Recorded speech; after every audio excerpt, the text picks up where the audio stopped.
Estamos iniciando mais um programa Café e Prosa. E hoje vamos bater um papo com Frederico Guimarães. Ele é do Grupo Indisciplinar da Faculdade de Arquitetura da Universidade Federal de Minas Gerais. E vamos conversar sobre operações urbanas.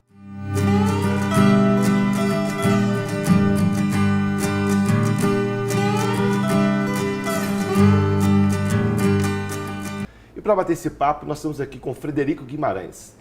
Ele é do Grupo Indisciplinar da Faculdade de Arquitetura da Universidade Federal de Minas Gerais. Frederico, Fred. Isso. Fred, muito obrigado pela presença. Vou te servir um cafezinho para a gente bater uma prosa, um papo sobre essas questões das operações urbanas e aquilo que implica para a cidade e para a população do nosso município.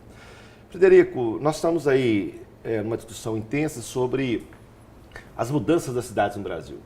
Podemos dizer que nós vivemos dos anos 40 aos anos 90 um profundo processo de mudança, né? As pessoas saem do interior para ocupar as cidades, uma ocupação desordenada, diria quase que caótica no processo da construção das cidades. E agora uma nova fase com tentativa do capital imobiliário, das grandes construtoras, transformar essas cidades em grandes estruturas verticalizadas, adensadas. Como você vê essa nova fase de mudança e como que você observa a proposta aí dessas operações urbanas? Olha, na verdade, você tem esse movimento do aumento do aglomerado urbano, é um fato que a gente não pode fugir dele. Dados da ONU falam que até 2050, 2/3 da população mundial vão estar na área urbana. O que se tem que ver é essa redistribuição como fazer essa distribuição da cidade. E nós entendemos que ela tem que ser feita de uma forma ordenada e principalmente plural e inclusiva. No seguinte sentido, respeitar a pluralidade, a diferença das pessoas que compõem esse contexto urbano e incluí-las da melhor maneira possível, para que elas possam morar numa cidade onde você tem uma habitação condizente, uma mobilidade urbana, trabalho e lazer. E além, é claro, também da questão do saneamento, que são, vamos dizer, as cinco funções que a cidade deva ter e elas têm que ser promovidas para a melhoria dessas pessoas. Então, como podemos atentar para isso? Como essas pessoas podem ser organizadas a cidade? Daí se tem a questão da participação social. Ou seja, o próprio morador, ele vai contribuir com o poder público na formação das políticas públicas para atender o bem-estar dele.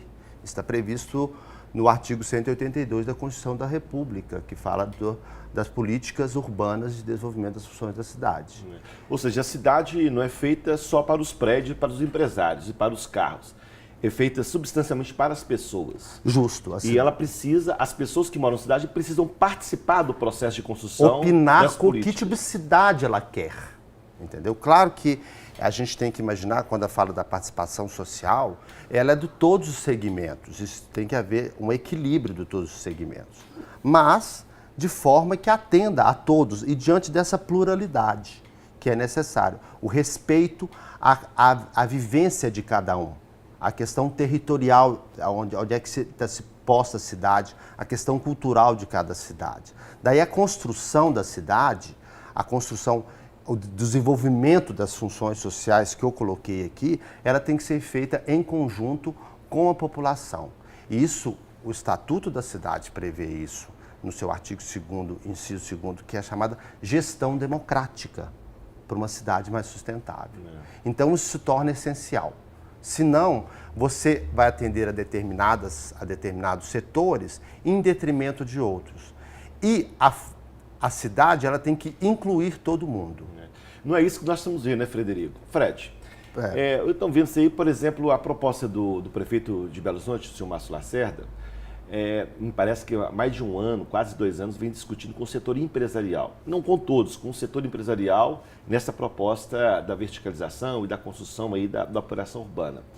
O prefeito parece que elegeu o seu principal interlocutor no processo de operação urbana, que é o setor empresarial. E não discutiu, não discute com a sociedade, com os moradores, com os bairros, com as comunidades, enfim, com aqueles que também vivem na cidade.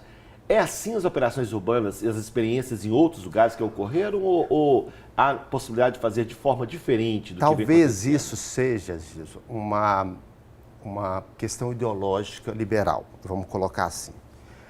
Talvez essa questão da participação social e a oitiva de vários segmentos não esteja na cultura do poder público, ok? Então a gente precisa começar a romper com isso.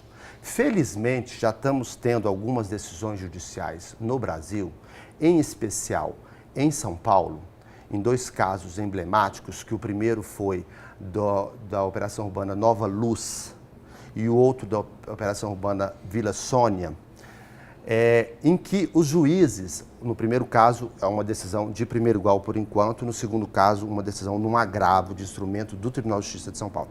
Os juízes expõem sobre a importância dessa participação e dos mecanismos para tanto. É interessante o julgamento do processo do Nova Luz. A juíza dá uma aula de o que é a participação. A participação não é apenas você chancelar o que ele é posto, o que é colocado. Claro, o diagnóstico, ele é importante. A questão técnica é importante também. Mas você tem que ouvir o que o cidadão pretende daquela área que vai haver aquela intervenção. E a operação urbana é um instrumento previsto no Estatuto da Cidade. Ele é incisivo dentro do campo da cidade. Ele muda uma parte da estrutura da cidade que pode, logicamente, no efeito cascata, influenciar os demais. Então é interessante essas decisões judiciais nesse sentido, que não é só expor para a população, olha, nós vamos trabalhar, nós vamos fazer isso, isso, isso. Não, tem que ouvi-la e ela tem que participar de todas as etapas. Certo. Entendeu? Ela tem que opinar, ela tem que entender, Gilson. Porque a maioria das pessoas... E essas decisões bloquearam sim. o processo de operação urbana em São Paulo? Sim, da Nova Luz, sim. Houve um recurso dessa decisão, mas acreditamos que é puramente por ofício, mas o prefeito Haddad mandou interromper, porque foi implementado no governo anterior, do Kassab, né, ele que criou essa operação Boa Nova Luz, que ela atinge uma área... ali na Estação da Luz de São Paulo. Onde tem o chamado a Cracolândia, que ele expulsa as pessoas, e tem esse processo gentrificador da operação urbana, né? Quer dizer, você limpa... O Teatro da Língua Portuguesa, o belíssimo teatro. Justo, mas você limpa a cidade e tira limpa aquela área e tira características das pessoas que moram lá há anos e convivem com aquilo. Você não enfrenta os problemas daquele lugar, você simplesmente elimina. É muito fácil, você exclui as pessoas.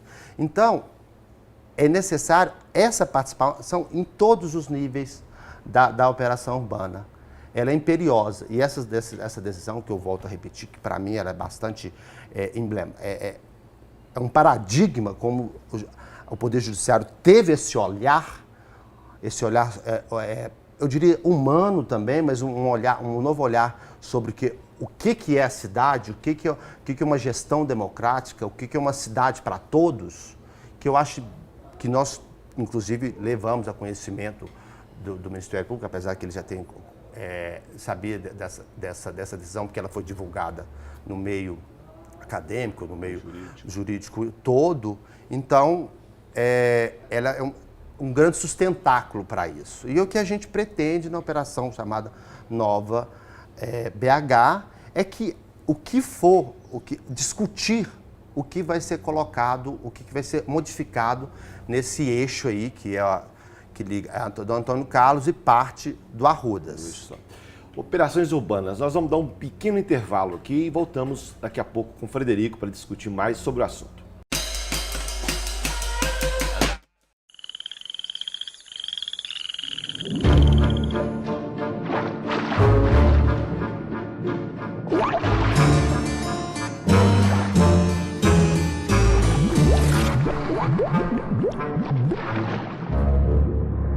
As drogas são uma armadilha. Você sabe disso. Seu filho não. Converse com ele. O diálogo é a melhor forma de afastar o perigo das drogas.